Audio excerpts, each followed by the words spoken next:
Hello friends, we're in the Russian region of Dagestan. I'm sure we've got a few surprises in store. It's home to Khabib Nurmagomedov, the undefeated star of mixed martial arts, or MMA.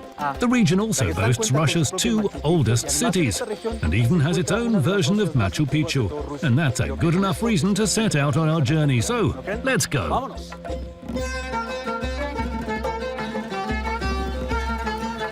It's shaking so badly.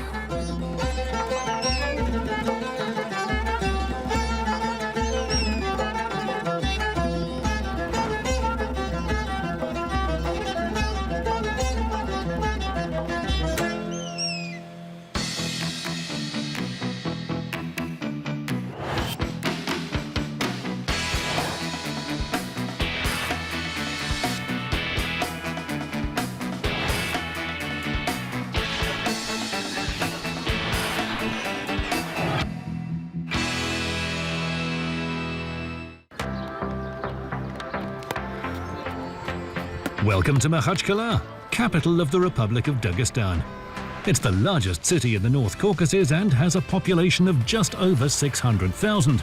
Makhachkala lies on the shores of the Caspian Sea, the planet's largest salt lake. It's bounded by 5 countries: Russia, Iran, Azerbaijan, Kazakhstan and Turkmenistan. The city's just starting to adjust to Russia's growth in domestic tourism.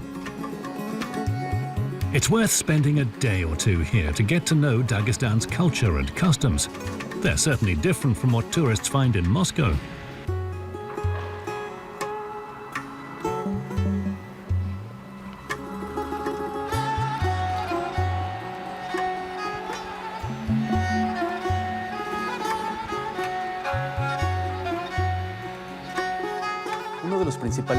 One of Makhachkala's main attractions is the central Juma Mosque, inspired by Istanbul's famous Blue Mosque. It's one of the biggest in Russia and can hold over 15,000 people. The majority of Dagestan's population is Muslim. We'll get back to that later when we talk about the region's ancient history. But for now, let's enjoy our first encounter with the Republic. Being in southern Russia, Dagestan is one of the country's warmest regions. Average summer temperatures in Makhachkala are over 30 degrees Celsius. If you come here, be sure to visit the market, the best place to meet local people, get to know their customs, and discover traditional produce. Hello there. What's this?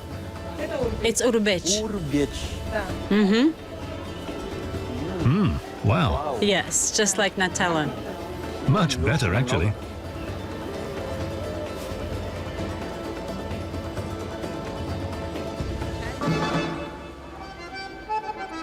In Makhachkala market, you'll find an assortment of local herbs, goat's cheeses, and... Even though many foreigners won't know the name of this headgear, they may have seen it worn by the fighter Khabib Nurmagomedov. Khabib is perhaps the most famous Dagestani. He's the first Russian to win the UFC title and has millions of fans. Many say he's the best mixed martial arts fighter in history. Khabib has 29 wins under his belt, and not a single loss. The papacha headdress represents the courage of the Caucasus mounted warriors. Khabib wore it for his most sensational UFC fights, so it's become an iconic accessory, saying that the champion remembers his homeland, Dagestan. Hello. Could you tell me if this is just like the one worn by Khabib? Yes, it should be worn like this. Oh, right. You even look like Khabib. How much is it? Come on, where are you from?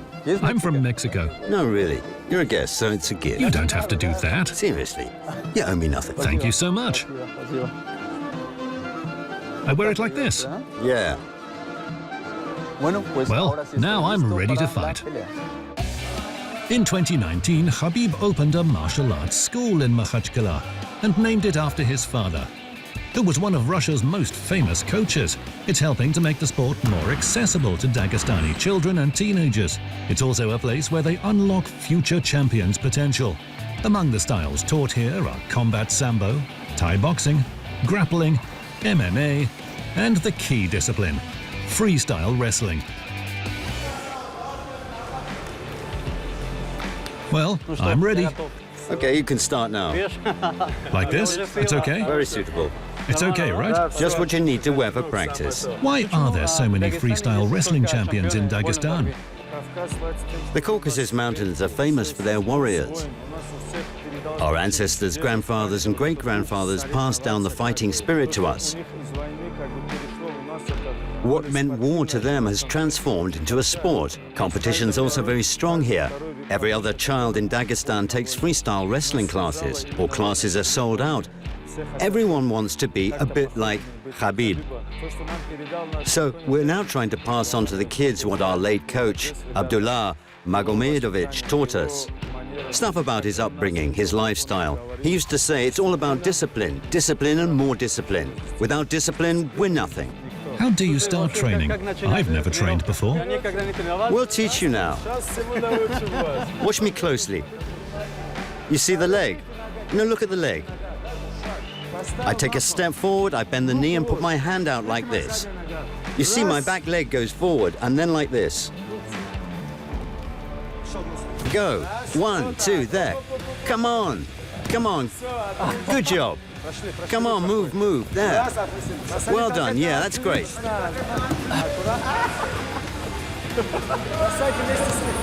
Careful, careful. Fall with him.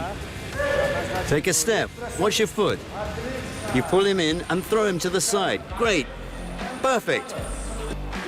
Well, I'm still not nearly as good as Khabib. But now I can finally say I wrestled professionally, albeit briefly. To be honest, I am exhausted. It was such a hectic day, but I enjoyed it. So, let's keep going. The next day, at dawn, we left Makhachkala and headed for the mountains. That's when I discovered a completely different Dagestan.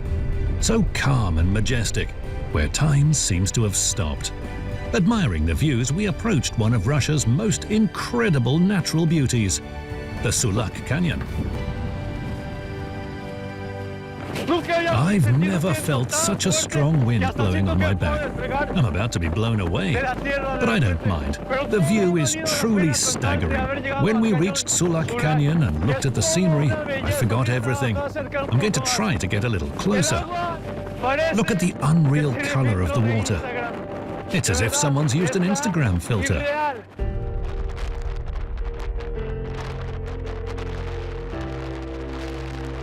At almost 2 kilometers, it's the deepest canyon in Russia and Europe, deeper than the famous Grand Canyon in Arizona.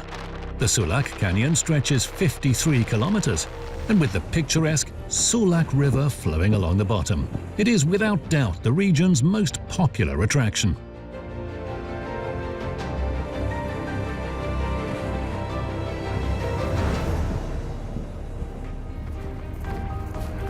The views from the observation deck above and from below on the water are very different, but both are magnificent. I really don't know why I've never been to Dagestan before.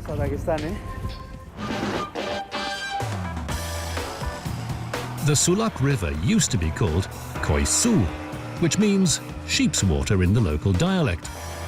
The source is on the northern slopes of the Greater Caucasus Range and flows into the Caspian Sea. Rare and barely studied plant species grow on its banks. Around the canyon you can find Russia's most extensive nesting grounds for protected species: the white-headed vulture, the black vultures, and the Eurasian griffon.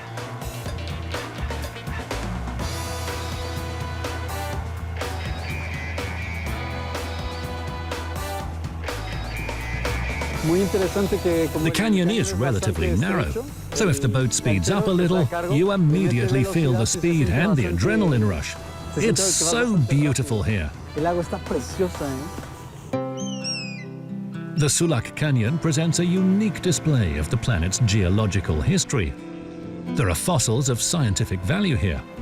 It's an amazing feeling to plow through the turquoise waters of this narrow, winding and precipitous canyon.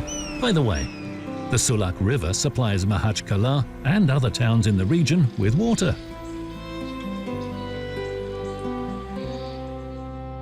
These landscapes are awe-inspiring.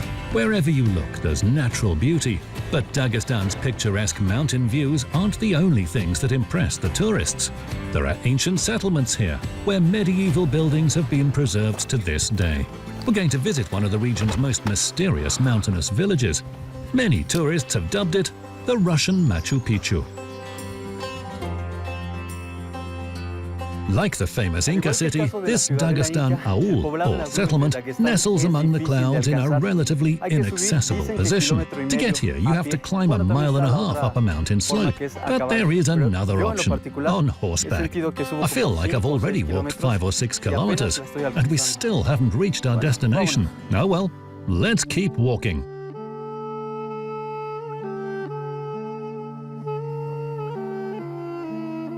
Gamsutl is the name of this ancient abandoned settlement. In Russian, the word means "at the foot of the Khan's fortress."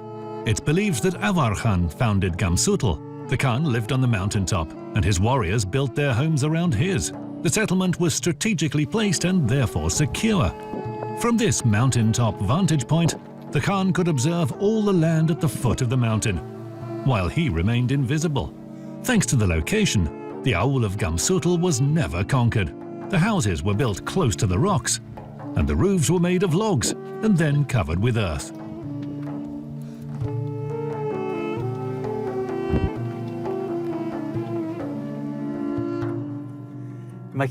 Just imagine how much these walls could tell us if only they could talk.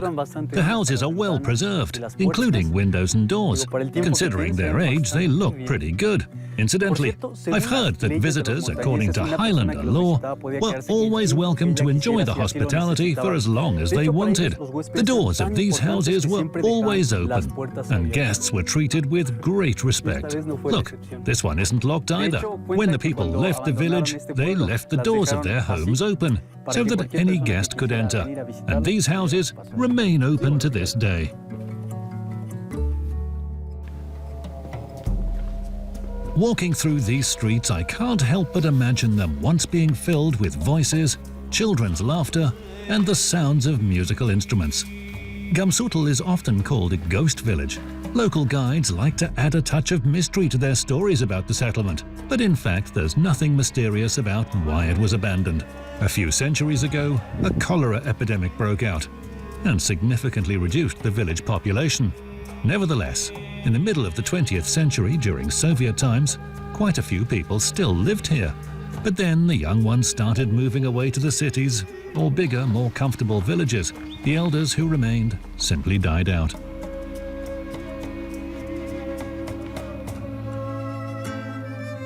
In recent years, only one person has lived in Gamsutl. He was a beekeeper. He grew vegetables and liked to listen to the radio. Once a month, he would go on foot to the neighboring village to buy groceries and borrow books from the library. He passed away in 2015, and judging from what I saw, he spent his last years living quite a Spartan life. However, he didn't want to leave this place, where his parents, his loved ones, his great-grandparents had lived. Clearly, he was a person who didn't want to part with his roots.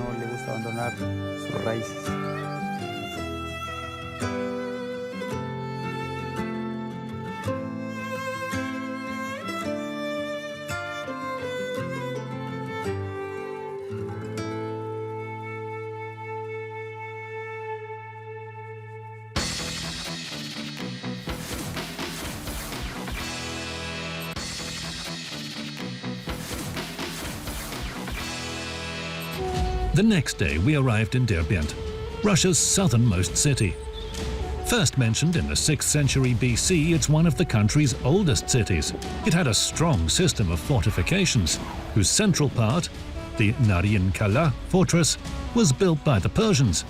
It's an ideal place to talk about Dagestan's history, at least for a while. You feel transported into a tale from the Arabian Nights. Hello. Hello. What's this? It's local sand collected at the Caspian seashore. I'm brewing coffee in this pot. Fancy a cup? Well, sure. I'll make you some. Yes, please. So, is this how your ancestors brewed their coffee? Yes, that's right.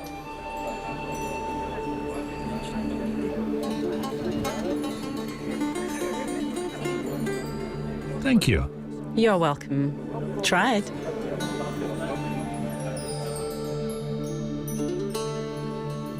An interesting flavor. Está bueno, ¿eh? Great tasting coffee. Está bueno. It's often said that Dagestan is a mosaic of cultures. Raided over the centuries by Mongols and Tatars, its history recalls the armies of Tamerlane and Alexander the Great, invasions by Arabs and Khazars, and of Persian and Turkish armies. Many centuries ago, the Great Silk Road, an important trade route connecting Europe and Asia, ran through these parts. Whoever ruled these territories controlled the narrow corridor between the Caspian Sea and the Caucasus Mountains, and that meant great power. During the Islamic Caliphate, the region's first mosque was built in Derbent. It's been preserved to this day. The mosque was instrumental in the spread of Islam throughout Dagestan. It has trees in its courtyard said to have been planted in the 9th century. However, it wasn't until the 19th century that Dagestan became part of the Russian Empire after the Ottoman and Persian empires officially renounced their claims to its lands. Today, it's Russia's most multi-ethnic region, with more than 100 different groups living here. As a typical medieval city, Derbent has a fortress and old residential neighborhoods within its walls. Nothing here has been built or recreated for tourists, so the atmosphere is genuinely authentic. Can you hear the music? Let's see what's going on. These are the legendary tightrope walkers of Dagestan. Legend has it that many years ago, a Highlander decided to stretch a rope over a deep gorge as a quicker way to reach the village on the other side. Over time, the art of tightrope walking evolved into a traditional activity that locals learn from early childhood. Later, they realized it was popular with audiences, and they began touring throughout Asia. It's unbelievable. Walking a tightrope with no safety net.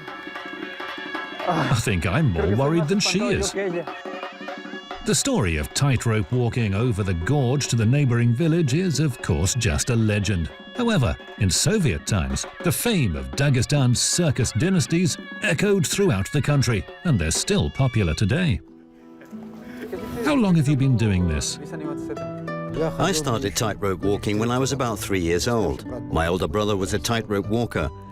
We had a tightrope stretched across the yard. When I went outside, I practiced. My brother helped me with a stick, taught me this and that. I'd often fall and suffer injuries, but I accepted the risks and persevered with tightrope walking. Who learns fastest, boys or girls? These days, actually in the past, only boys walk the tightrope. But these days, girls are braver than boys. Because they're more disciplined?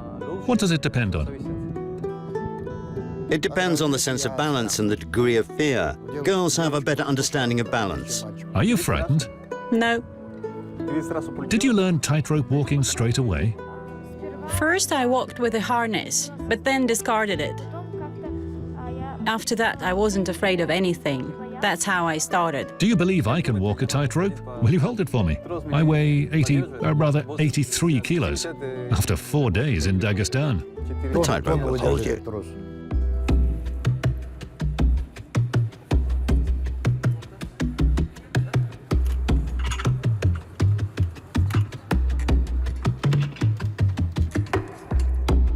Wow, it seems so much higher from up here than on the ground, so I'd better not look down. Look straight ahead, don't look down.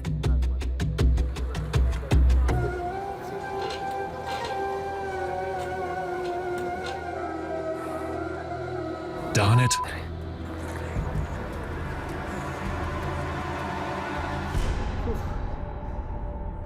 Goodness.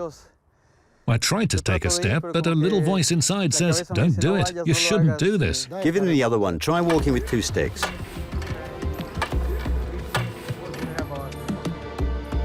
Oh, I do hope. Guys, please hold it for me. Keep your gaze at the end of the rope in front of you.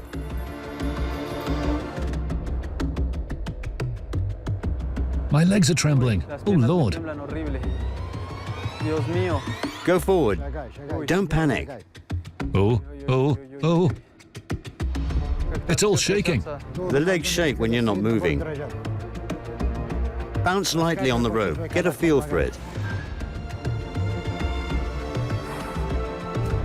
You're doing well. Just don't stop for any length of time. You made it. Thank you very much. Such a gracious audience. That was my first attempt. My whole body's shaking. I'm really sweating. Look at my hand. It's trembling. I just don't know how these guys make it look so easy. How did I do? Was it okay? Yeah, you did well. Not bad for the first time. Well, I think it's a success. Thank you, Dagestan.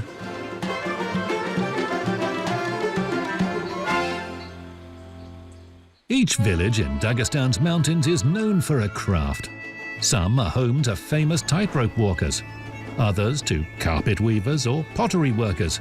However, the village of Kubachi is one of the most famous places in the Republic.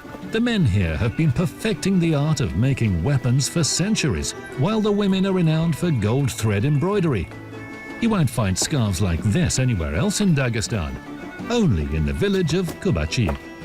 You can tell by looking at the pattern if a woman is married or not, and which family she's from. Life in the village today is as slow-paced as it was centuries ago.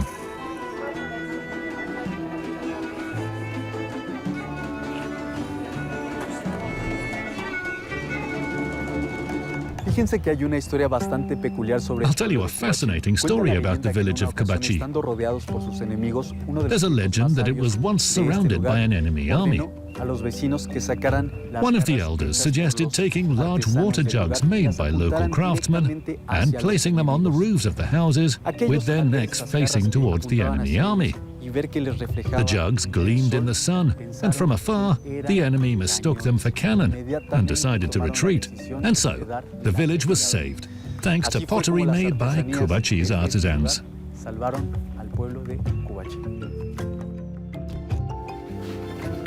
Alibeg Kurtayev is a 7th-generation jeweler. In the past, Kubachi craftsmen made daggers, sabers, intricate armor, cast bronze cauldrons, and copper or brass household utensils. When there was no longer any need for weapons, local artisans began to create exquisite jewelry and silverware. During the Romanov dynasty, and later in the Soviet Union, owning vases, silver jugs, and other Kubachi items was considered a sign of good taste. Ladies wore silver bracelets, earrings, and rings made here in Dagestan. Today, some Kubachi village families have whole collections of stunning artifacts.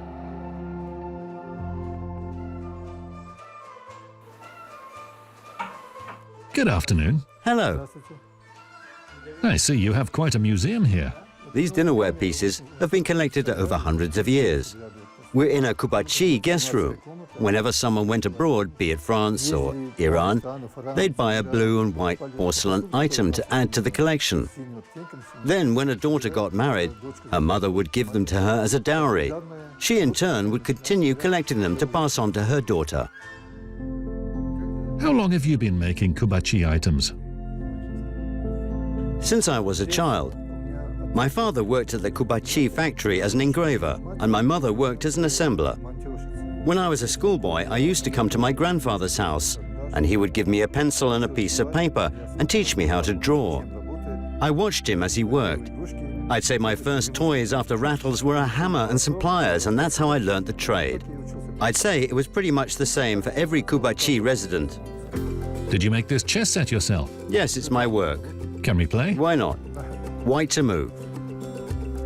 I suppose all the knowledge you gained from your grandfather is something you're now passing on to your own children. Yes. Plus, our children are taught a subject called the basics of Kubachi arts in school. So they're trained to handle the tools. This way they can figure out whether it's the right path for them. It's often hard for artists to sell their work. Well, these days, social networks do the selling. Instagram and Facebook help boost sales, and that's a positive thing. Social networks have given our crafts a new lease of life.